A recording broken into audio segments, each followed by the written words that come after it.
Cool. All right. So today's topic is something that's going to bring some news. So let's share screen and brings the 17th. All right. So I wanted to share the future of conversion labs, which is sort of these calls. So over the last 365 days, only 7,000 views. I've gained 100 subscribers. And the watch time is about 400 hours or something, right? And they are the number of views that have increased, or the delta, right? So some back of the envelope calcs. So we have 7,800. So I guess the reason for sharing this is because from time to time you obviously want to look at where you're investing your time, money, whatever, and you do like a portfolio review. You could call this. This has been my portfolio review over the last 2 or 3 weeks. I've been trying to work out like where, because I'll share later in today's presentation why I went back and sort of doing an audit on my own time, basically, of where things are being, where am I spending my time, and this is the best use of my time. Right. So 7,000 views, 52 videos, because we do one a week without any fail.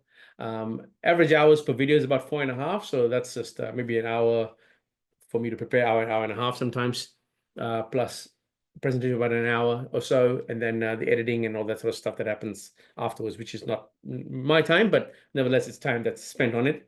So total hours we've invested is about 234. Let's look at the opportunity cost of about $100. It's a little bit more, but let's just leave it at $100. So we've invested a total of about $23,000 to maybe $30,000, and it gives me $3 per view. I gained 106 new subscribers over the last 12 months. It gives me about $220 per subscriber off the channel, right? And that's so, which is a very, very expensive form of marketing. And it was, and the thing that because on our SEO side, we did like 3 months, and then it's kind of started shooting up. So I was thinking we're going to have something similar happen here, which is why I kept delaying it. Plus, I enjoy this call, so that's the other reason why I didn't do this review earlier. And it made me realize that this is really the ROI is just not there on my time for the channel, for the number of views that are happening post we put it up there. Now, it's probably because the current content or the format is not suitable to the algorithm. Yeah, and I did not do any of that. So that's on me, because I enjoy this format, which is why I do it this way. But ideally, what I should have done, or the right way of doing it, would be to look at what the formats that work on YouTube and sort of copy aspects of that. And so most probably I'll probably be moving on to pre-recorded videos. I'll be doing this for the rest of the month, and then I think I'm going to call it a day at the end of the month, which aligns more to what the algo needs. So kind of like a studio feel, better lighting, all that sort of stuff. I bought the equipment, I just never got around to setting it up. So it's kind of sitting around the house. I might hook it up and do that kind of a format, more of that sort of a format. Right, hang on a second. I see a comment coming through. Yeah, correct. Exactly. Obviously, the other question is which is I propose here. The question still remains: is YouTube really the right channel? Should I be focusing more on other channels? Things of sort, maybe a different format, yada yada. Anyway, that's something that I'm reviewing right now, in light of kind of like where the direction of the business is going and so on and so forth. So more granular, detailed how-to type videos seem to be working quite well, because I did a bit of a thing on YouTube. So maybe moving towards more showing people what to do could be perhaps a better way, or perhaps a different style, other channels, whatever. But one of the other questions that I have always had in my mind, and this is something we have not done quite so well inside LeadSook for 2 reasons. Number one is that we were always designing for where the scale comes. So right now, we got a couple of thousand users. It works quite well, but can it handle 25,000 users? Can it handle 100,000 users? And the question remains. So one of the things I proposed to the team was, I said, can you confidently tell me that we can, like, let's say if you blew the customer base by 10,000 in the next month, what would happen? And they couldn't confidently tell me that we can handle it. I think we can, but the architecture needed some work on it. So we've done quite a bit of work on it. We had some, external reviews done, so on and so forth. So anyway, so that's why the new version comes through, it's designed for a much larger scale, and things of that sort. So I can finally do the viral type stuff that I've always kind of wanted to do. So my focus will kind of be moving towards that, injecting more wow into the product and letting others spread the word, paid or otherwise, So perhaps better ROI from investing elsewhere is the question here.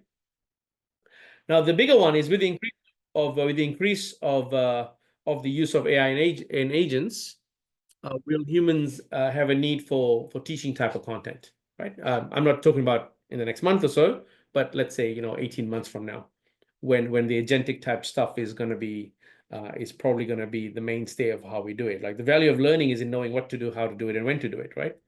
But uh, cool, awesome. All right, done. Yeah, so the value of learning is in knowing what to do, how to do. But if agents are just doing the work, then would you learn? I'm not talking about you specifically, because obviously there are people out there who still want to get a deep understanding of a subject matter before they do something, things of that sort.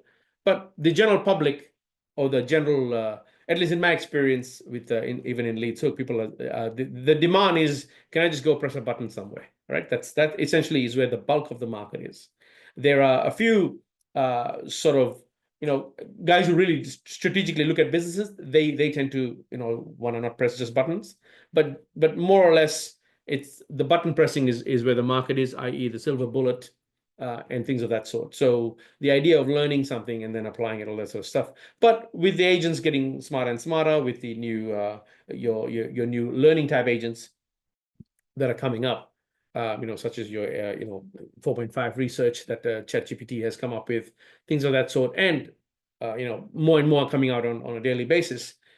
If agents are going to talk to other agents and you get the output in 60 seconds, then is this going to diminish the value of technical learning in the longer term? I'm not talking about next month, right? So the ROI for me comes from like where I generate most value in my business, and I think all of you on the call do, which is in the strategic tinkering, the executing of the big moves. Like, am I in the right market? Am I doing the right things? So that, in a nutshell, is sort of where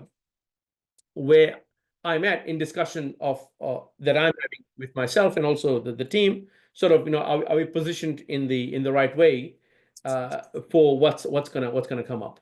So I'm gonna move on to yeah, Justin, was there a question?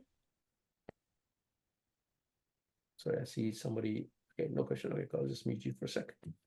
All right. So risk taking in the real world, right? We want to you want to grow your wealth over time. Everybody wants to grow their wealth over time, or the value of your business over time, right? Essentially the same thing. I'm keeping it business perspective here. No, right? So you either you take too much risk, you're 100% in crypto, high yield bonds, angel investing, whatever, and you might look like a hero or a zero, right? That's basically it. And the goal is if you don't take enough risk, then you don't grow. If you take too much risk, and you still don't grow. So as in the odds of blowing things up are higher the longer you play the game. So the two extremes are dangerous. Not doing enough is dangerous, and sort of overexposing yourself is also dangerous. It's the middle ground that you want, where you have enough growth so that you are adding above a loss of purchasing power, and that's essentially the net result. That's the entire game of investing, right? So at the end, like there isn't enough to live on, is basically what you end up with on the two extremes. Now, you could get lucky, and I'm not going to suggest that at all. Like, let's say, for example, if you got BTC at $1.50, you probably wouldn't be on the call, right? So there are exceptions, but generally speaking, you kind of like the prudent approach is something that is middle kind of risk. But how do you get there, right? So in business, it's the same. Like if you're always following past winners, i.e., just copying other people, then you'll brag about the current winner, which probably is going to capitulate in a few weeks' time. Like you go back to the drawing board, and this is not some airy-fairy concept. I've seen this over and over and over again with a lot of guys who are inside Lead Hook and so on and so forth. Very very few are strategic in how they're building it. The guys who are doing the massive volumes, they tend to be a lot more strategic in how they run their campaigns.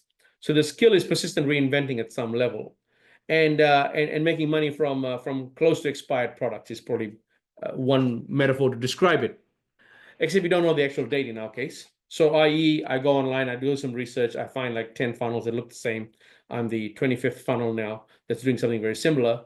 And the idea that my funnel is going to work now seems a little bit ridiculous because you're competing against 24 other people that's saying the same thing as you. So you've just diluted. So the skill is essentially you're early in the game and you found something that works and you scale it, and you can learn something from copying other people. But if you're too late to the market to copy, then you're probably going to have a funnel that looks exactly like somebody else's, but yours doesn't fire because you don't have the benefit of history and a trained pixel and so on and so forth, right? On the other hand, you're trailblazing with new ideas and new concepts. So it takes a slightly longish time to find a stable enough pattern. You obviously need much larger cash reserves or a time reserve to buy you that optionality. But you've found a truer source of winning because it's been something you constructed and you tested yourself to it and you replicate as fast as possible because every strategy has an expiry. So now you're going to be leading the pack, and somebody's going to copy you. Right? That's basically the two sort of extremes here, where this one has a higher.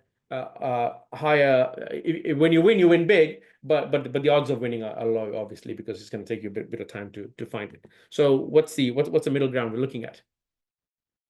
All right, and so if you notice, I'm talking about the barbell strategy, which we've spoken about previously in the past. It's investment approach where you allocate or you split your funds between the two extremes of the risk. You put so in the investing world, you'll put 60%, 80%, whatever it is, into treasury bills or something.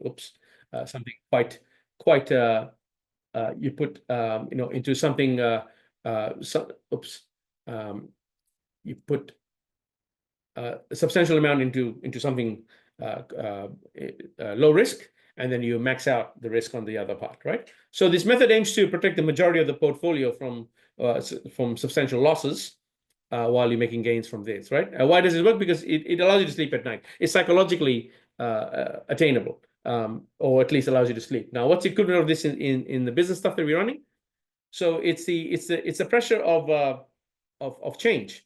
Right? It's the ability to adapt while the pace is increasing is essentially the superpower now.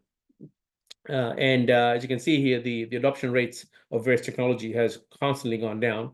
And if we look at the agent stuff, I mean, nobody knew of an agents 12 months ago, you could say that, right? And a good substantial of people have already started.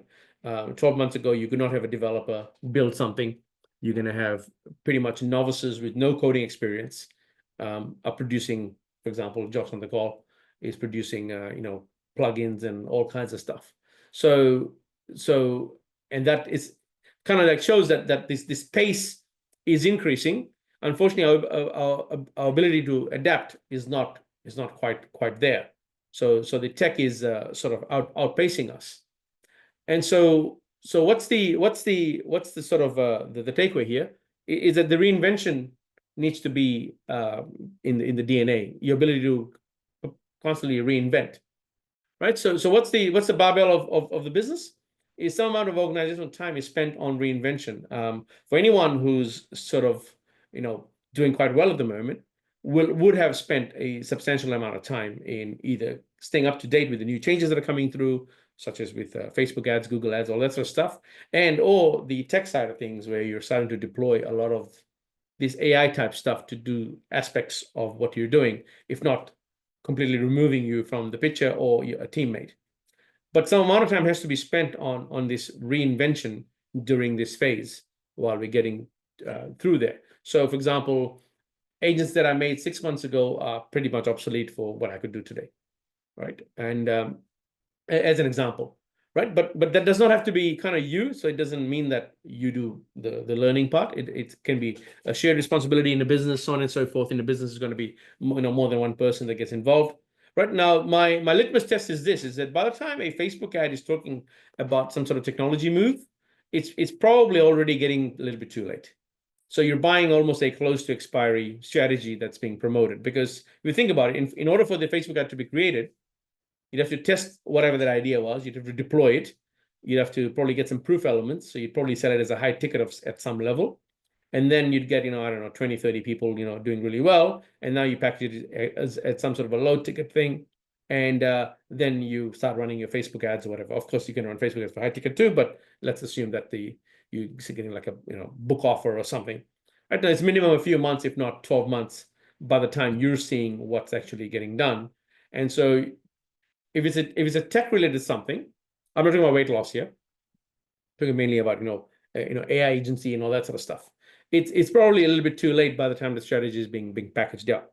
So the ability to sort of stay up to date is the main sort of skill here, if I can call it a skill, right? And so to me, the thing that is really going to allow us to survive now is the ability to invest in allocating a good chunk of your time to stay up with the updates that are happening on a daily basis. So, for example, how my work has changed over the last since January, or even a little bit last year, is I spent a good part of my day now just playing with new things that are coming out, or at least staying up to date with the new things that are coming out. And then I kind of deploy bits and pieces of it in the afternoon to see how it works. And then I have a discussion with my dev team in the evenings saying, hey, listen, there's these 4 or 5 new things that are coming up that's probably going to make what we're doing obsolete.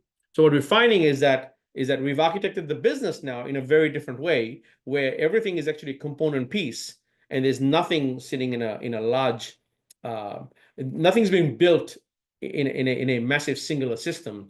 They're all very tiny subsystems, and each subsystem can be replaced literally, in a heartbeat. So that essentially is the thing I'm noticing where we're going. And I'm doing in the consulting calls that I'm doing, I've also noticed that it's resulting in a bit of stress, actually, at least for some people, where like the pace of change now is becoming quite overwhelming.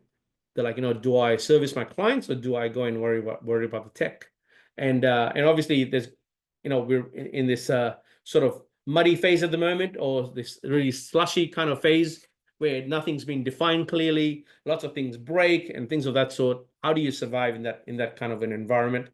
Well, it obviously depends on what your business is and how stable it is. If it's stable, then you can afford to, sort of wait a bit longer.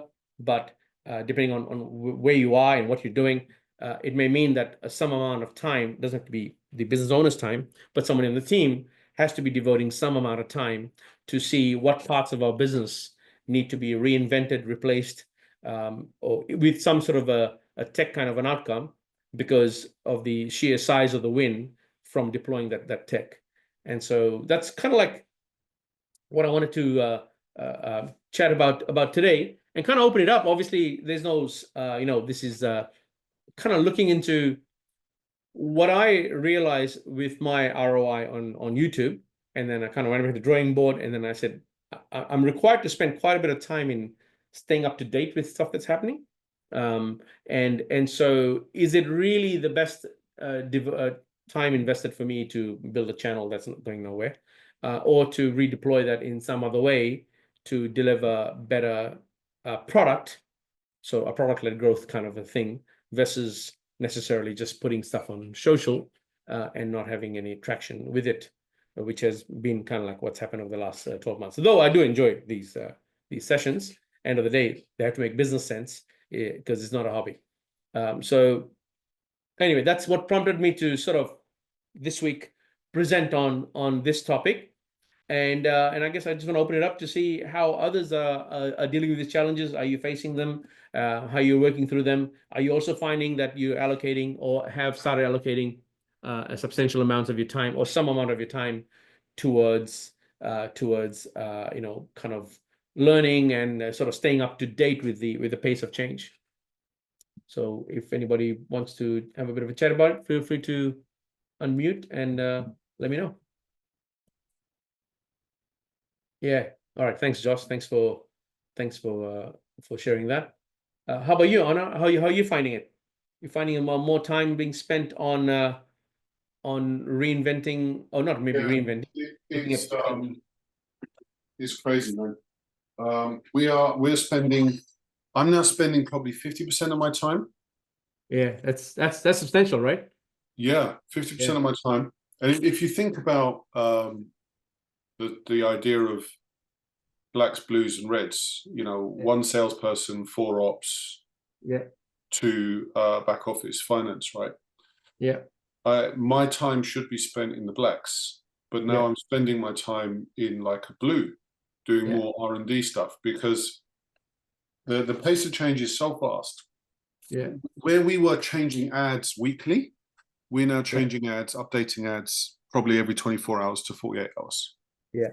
Because ad copy is fatiguing faster than ever. The actual algorithms of Facebook and Google aren't recording that fatigue. Yeah. But I'm seeing it, because when I'm uploading new ads on a 24-hour or 48-hour basis, we're getting higher click-through rates. And actually, we're improving the campaign. But the only reason we're able to do that is by using AI to help us find new hooks and new angles. Yeah. So that point of view, it's useful. But then on the other side, everyone else is using AI, and where they were buying answers, now they're just using AI to give them the answers. And you can get AI to give you a podcast of Notebook LM.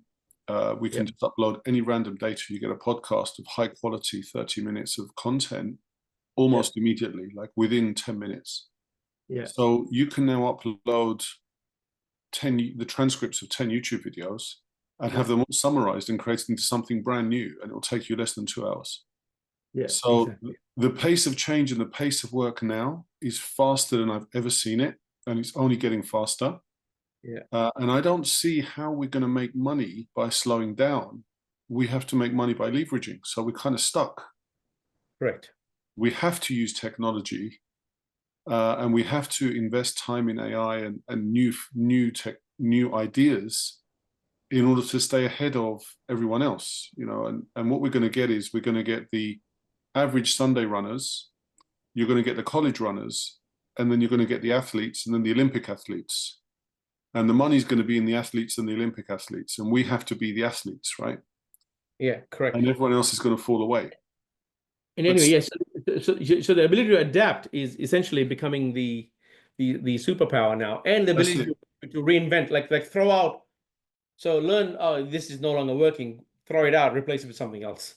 And it doesn't have to, but therefore, which is why you're spending a lot of time in ops now, is the business has to be organized in such a way that these are almost like Lego blocks that can be replaced at short notice without the whole thing falling over.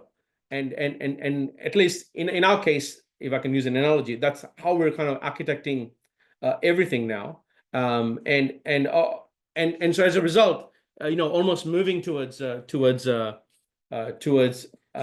even offering tons of what you can create just out of the box for next to no cost, because the cost on our side, on the other side, the tokens are getting cheaper and cheaper and cheaper, and so the idea that you can have a SaaS product where you're paying $1,000 or $2,000 a month for something, I think those days are gone, or at least they're coming to a close very, very quickly. So there's going to be real pressure on SaaS businesses that aren't reinventing with this new stuff as well. So anyway, so I mean, I saw that coming, about 18 months ago. We used to reinvent every 2 years. That was the standard in the industry. Now we're reinventing every 6 months. Yeah. So cool. Anyway, thanks for confirming that.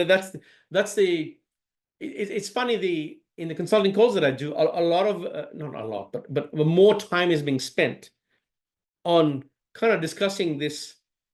How do I just chill out? Just sort of have something that runs for months on end, and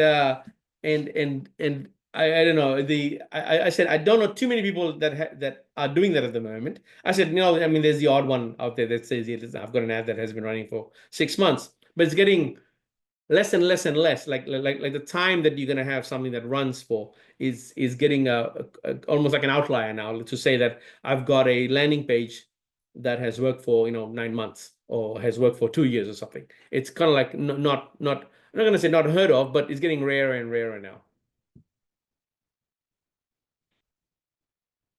Cool. All right, Josh, I see 2 Joshes. I don't know if who the second one is, but if you yeah, if you have anything else to share, please do. Otherwise, I'll move on to so anyway, so today's call was more just me reflecting on kind of what I've been doing with my YouTube channel and how it's kind of like it was a good experiment. Actually, I gave it enough time. I didn't want to say that, you know, I rushed it, and it hasn't been an effective spend of my time. While it has been enjoyable to do it, I obviously get to connect with people, all sort of stuff. So maybe I'll just move on to just direct Q&As and not necessarily have a topic as such to discuss. It just means less preparation on my part, just to turn up and just answer questions. Maybe there's some value in that. So maybe, yeah, I haven't quite worked out what I'm going to do instead. But because I'm finding that the demands on my time for reinventing or to staying on top of the new tech that's coming up, which I actually must admit I actually enjoy quite a bit. So it's not work. And it just means doing less of this and kind of more of that, you know, and that essentially is where hey, how you doing?